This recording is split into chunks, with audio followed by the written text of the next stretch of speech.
Please subscribe to my channel for more video. Please like and share. Premier League academies must be more than just obscene cosmetic surgery. Gareth Neville. Chelsea and Manchester City should follow the template laid down by Man Utd in my era and make youngsters believe they can become first-team stars. Academies are about people and behavior, not buildings. The time for Chelsea and Manchester City to produce their own first-team players is now. They've built the factories, but they also need the culture linking the youngest lad at the club to the most senior veteran. As Manchester United square up to Liverpool this weekend, homegrown talent is in the news, with Chelsea unveiling Ruben Loftus-Cheek in midweek and City cutting the ribbon on a fabulous new academy. There is a big PR push. If we can get those two clubs plus Manchester United, Liverpool and Arsenal producing well, it will send a great signal to the whole game. Southampton are another example of a club who do things the right way. But I think something has been lost, and I'll try to explain why. When we were 16 or 17, in our early days as Manchester United Whitey's apprentices, Norman Davies, the kit man, would drive a couple of us in a white van to a first-team game to help him put the kit out. We would sit in the first-team dressing room after laying out the shirts and shorts, waiting for the senior side to arrive. It was an incredible experience for us as young lads. I remember one trip with Chris Casper, over the top of the moors to Blackburn, when Rovers were doing well in the top flight, and listening to Sir Alex Ferguson rip into Garrett Pallister or letting Alan Shearer pull off the back of him and score. Norman would look after us. We were there to absorb the first-team culture. We were there to understand how it worked, what it meant, and I remember how big it felt for me when the first team walked into that room, even though I had been at United from the age of 11. To travel with the cake and be immersed in the first team ethos was to feel part of a continuous link from youth team to Premier League starting XI. It was an inspiration, a pathway all the way through the club. Last week I attended the Youth Awards ceremony where Eric Harrison, our old youth team coach, was given the Lifetime Achievement Award. I was talking to him about how he would sit on the bench with Sir Alex Ferguson for the first 2 years of the new manager's time at Old Trafford.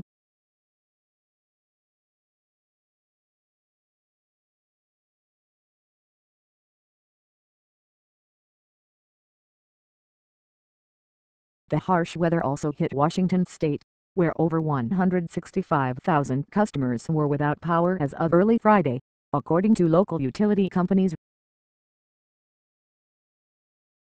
Sir Alex, Archie Knox, Brian Kidd and Nobby Stiles were down regularly on a Monday and Thursday evening for U12 to U16 sessions.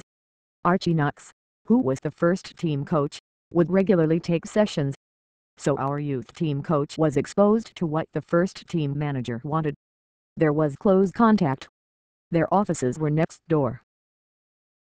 The first team players knew they were expected to watch youth team games, so a Steve Bruce or Brighton McClare would always be in the stands. Everything in the club was joined. The people were joined. When people ask me what Eric Harrison was good at, what did he teach me, I say that he taught us about physical and mental durability.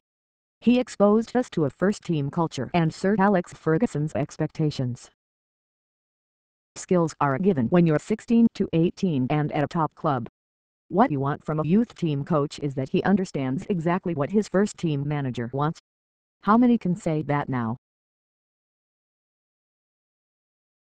I helped put out the kit for 12 months before I was allowed into the first-team squad itself. Then we would travel to Moscow and other places as the 19th or 20th man in the squad. I remember sitting on the bench as a young sub when we were beaten 4-0 by Barcelona in 1994, and thinking, I don't want to go on here. I'm not ready for this. But it was an education watching the game in front of me. Right from the start we were given this opportunity to travel and see and learn. The luck we had was that the youth team coach knew what the first team would demand from us. The first team would always invite the young players to our Christmas parties, the 18-20-year-olds. There was never a divide. You were mentoring them all the time. If I had a question on my contract, it was Brian Robson or Brighton McClare I would go, not an agent, and that then followed on with young players asking us as we became senior players. At Carrington, after our move from the cliff, football swallowed the idea that the modern academy had to be separate from first-team activity. The separation began. There was this feeling, don't give them too much too soon. Make them work hard, make them go step by step towards the first-team building. Separate car parks and buildings started appearing. Separate pitches. Many half-different canteens and their own meal times. All that, to me, is a huge loss, because academies are not about bricks and mortar. They are about culture and integration. What about a mentoring system, where a first-team player has a meal with a youth team player once a week and talks to him about standards? Should they not be pushed closer to the first team rather than further away? If you went to all 20 Premier League managers, I wonder how many are 1. Concerned about the youth team. 2. In daily contact with their youth team coach. 3. Know the ins and outs of the youth team players from 14 up. Often, now, youth team coaches are not even asked to report to the first team manager. They are on parallel tracks. I fail to see how that works. The average manager is not thinking about the long-term strategy. He's being screamed at for first-team wins.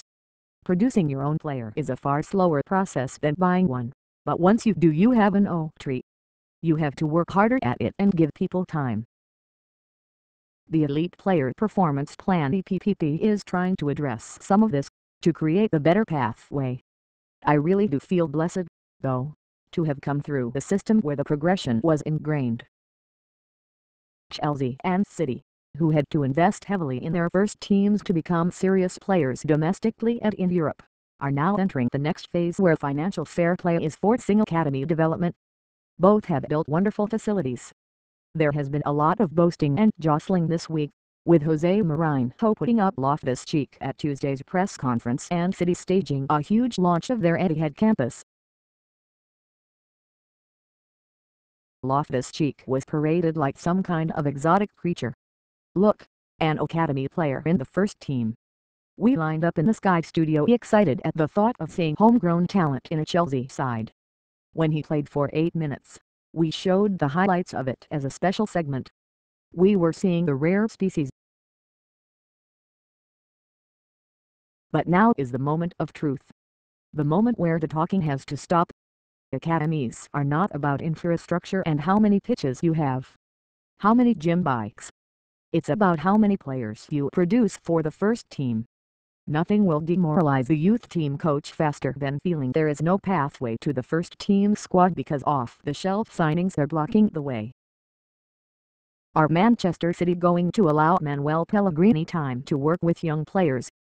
Jose Mourinho this week said, "We may as well close down our academy if we don't start bringing young players through." They've won 4 Youth Cup finals.